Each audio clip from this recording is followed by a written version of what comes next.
Assalamu alaikum and welcome everyone. I am Mr. Hussain, MEAL expert. Thank you for joining today the professional learning session.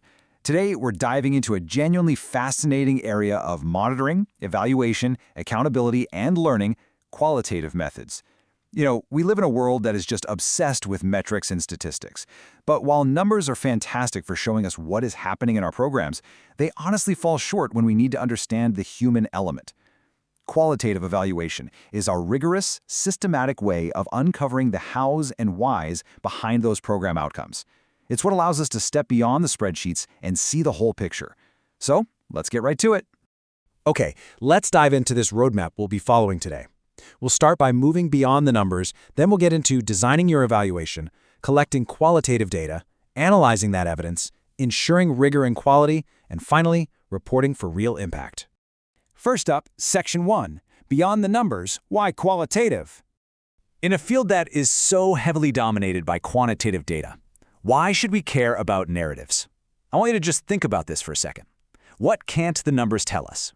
When we run an evaluation, sure, we can grab exact percentages, run our statistical tests, and confidently say, hey, this intervention works.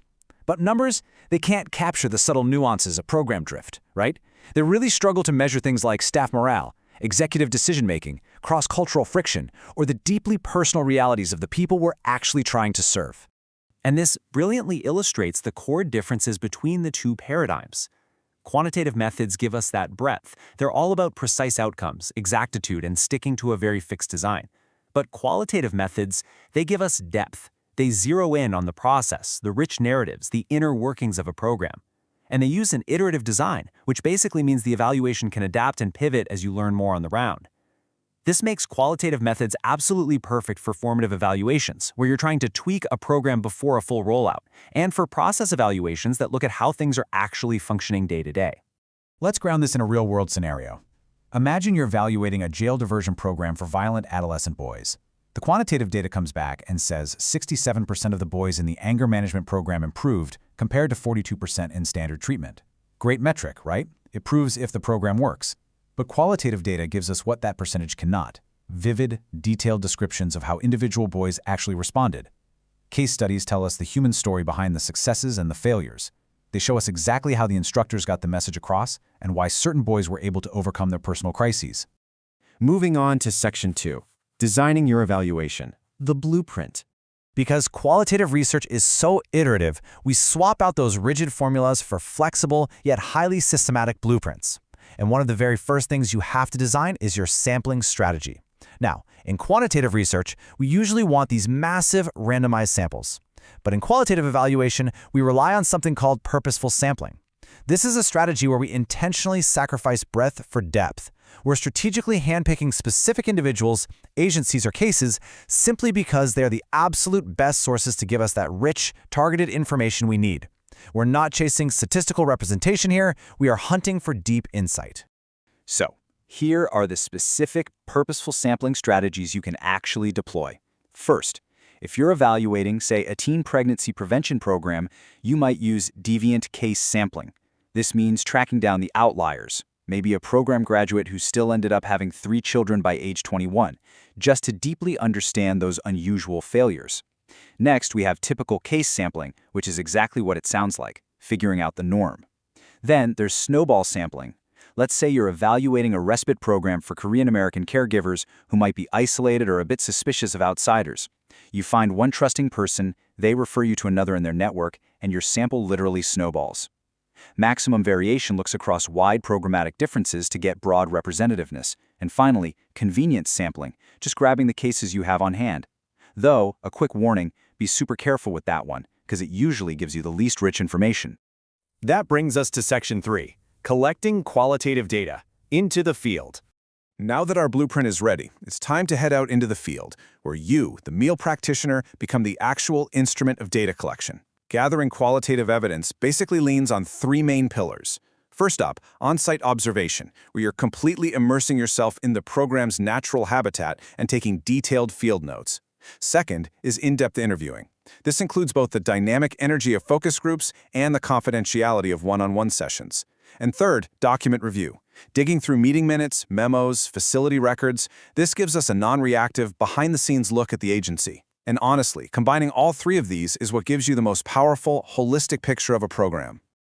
Let's look at why that first one, observation, is so absolutely crucial. Say you're evaluating an adolescent mental health clinic in Chinatown, and they have this huge dropout rate. If you only relied on interviews, the stakeholders might not actually be able to articulate what's going wrong. But through careful observation, you might notice the clinic's physical layout is just super uninviting. Or you might catch subtle nonverbal cues that show a cross-cultural disconnect between the therapist and the immigrant parents. You might even hear outreach workers over-promising results during their pitches.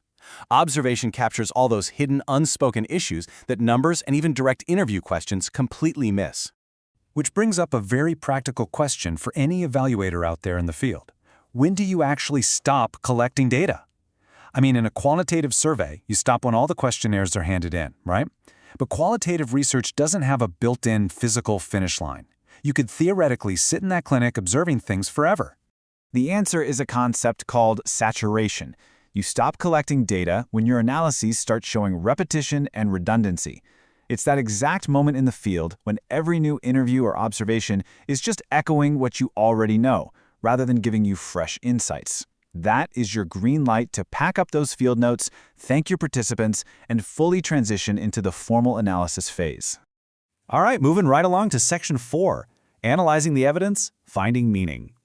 So now we shift gears from gathering raw data to creatively and reductionistically making sense of it all. The crucial point here is how we label and categorize our text, which is a process we call coding. As evaluators, we use two main types of codes. First, we have EMIC codes. These are all about insider meaning, the indigenous categories, the street-level slang, or specific terms that participants or staff actually use. On the flip side, we have EDIC codes. These are the researcher-constructed categories. They represent a higher-level interpretation where you take those ground-level observations and connect them to broader theoretical concepts.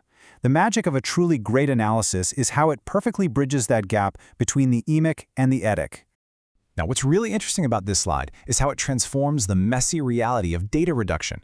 Let's say you've interviewed dozens of staff members about management. You can actually distill all those hours of complex interview transcripts into a clean, actionable matrix. By categorizing whether a leader is proactive versus reactive and inclusive versus exclusive, you create a brilliant typology of leadership styles: hands-on, firm hand, hand-wringing, or underhanded. This takes deep, messy narrative findings and translates them into something a program director can look at, immediately understand, and use to fix staff morale. Next up, Section 5, Ensuring Rigor and Quality, Trustworthiness. Now, whenever we start talking about subjective narratives, we inevitably face the critics. So we have to remember this fundamental truth: the researcher is the instrument of data collection. Because qualitative research relies heavily on human insight rather than some standardized testing machine, we, as meal practitioners, have to constantly monitor our own biases. We practice something called reflexivity, meaning we are continually checking our own emotional reactions and assumptions to make sure they aren't clouding the data. To guarantee our findings are trustworthy, we deploy a few very specific strategies. First is triangulation. That's relying on multiple types of data, like matching up interview answers with document reviews just to corroborate the story. Second, peer debriefing, where we have colleagues monitor our ongoing work. Third is member checking. This is a great one, where we actually take our preliminary findings right back to the participants to verify, hey, did we understand you correctly? Fourth, we do negative case analysis. This is basically playing devil's advocate with ourselves, actively hunting through the data for cases that blow up our emerging theories. And finally, we leave a meticulous audit trail of every decision we made, so any outsider can verify exactly how we got to our conclusions. These tactics are what make qualitative findings undeniably credible.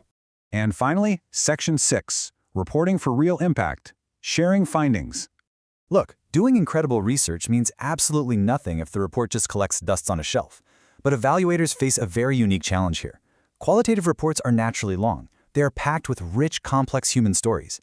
But program sponsors and policymakers, they need concise, accessible executive summaries. You have to synthesize these massive narratives without stripping away their essence. On top of that, if your report goes public, you have to fiercely protect the message. Qualitative data is all about nuance and context, which means it doesn't easily compress into a 10-second media soundbite.